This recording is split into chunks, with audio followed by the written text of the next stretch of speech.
History has been made. This just moved from under investigation to something a lot more serious, and I need to break it down properly. FIFA hasn't just been looking into the World Cup final brawl anymore. They've formally charged Leandro Paredes. 3 separate counts under actual articles of FIFA's own disciplinary code.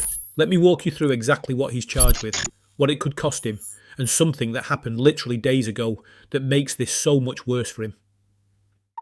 Here's the official breakdown. Paredes has been charged with 3 separate counts of assault under FIFA's disciplinary code. 3, not 1, covering the throat strike on Eric Garcia and throwing Gavi to the ground during the post-final chaos. That's not a vague charge saying he was involved in a brawl. That's 3 distinct individually numbered offences, each one requiring FIFA to prove a separate act. Now here's what actually matters, the punishment. Under FIFA's own code, any act of assault against an opponent carries a minimum suspension of 3 matches per offence. Read that again. Per offence. With 3 separate counts against him, Paredes is staring down a minimum of 9 matches already confirmed. And these bans get served during Argentina's next official competitive fixtures, which means depending how long this drags on, we could genuinely be talking about Paredes missing next year's Copa America entirely. The exact scenario a lot of fans were already petitioning for before FIFA had even opened a formal case. But there's more. It gets worse than this, but before we go any further, please do me a huge favour and hit that subscribe button if you do believe Paredes deserves every suspension that FIFA is aiming at him right now. But there's more to this, and it might be the worst possible timing Paredes could have picked.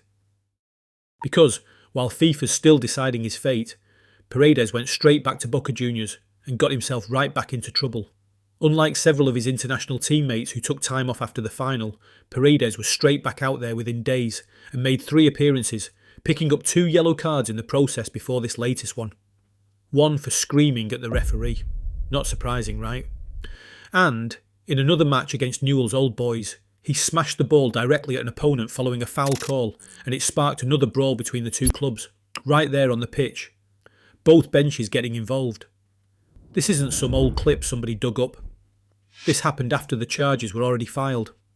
The man currently facing FIFA's disciplinary committee for a pattern of aggression went out in his very next available matches and did something else that started a fight. You genuinely could not write a worse look for someone trying to argue this was a one-off moment of heat of the final emotion. And it's not even his first time at a World Cup either. Back in 2022, Paredes was at the centre of Argentina's benches clearing chaos during the Netherlands quarter-final, kicking the ball at their dugout, sparking a mass confrontation that pundits like Shaka Hislop openly said should have gotten him sent off there and then. So this isn't a player having one bad night under the pressure of a World Cup final. This is now 3 separate incidents across 2 different World Cups and his actual club football in between, all following the exact same pattern. Something happens and Paredes escalates it. That's genuinely relevant to how FIFA might rule here, and not just because it makes a good headline. Multiple reports covering this have specifically pointed out that this pattern of repeated disciplinary issues is likely to be a factor in how firm FIFA decides to be with the sanction. FIFA's own process here involves the disciplinary committee reviewing the referee's report and full video footage, and if they determine his conduct was premeditated, rather than just a reaction in the heat of the moment, the punishment can be pushed toward the harsher end of what the code allows. Which, given he's now gone and done something similar again while the case is still open, does not exactly help his argument that this was out of character. And it's not just journalists and pundits keeping this alive either. The actual footage from that final whistle has been reshared, recut and reposted across X and Instagram pretty much non-stop for 2 weeks now. This hasn't quietened down the way most World Cup controversies normally would by this point.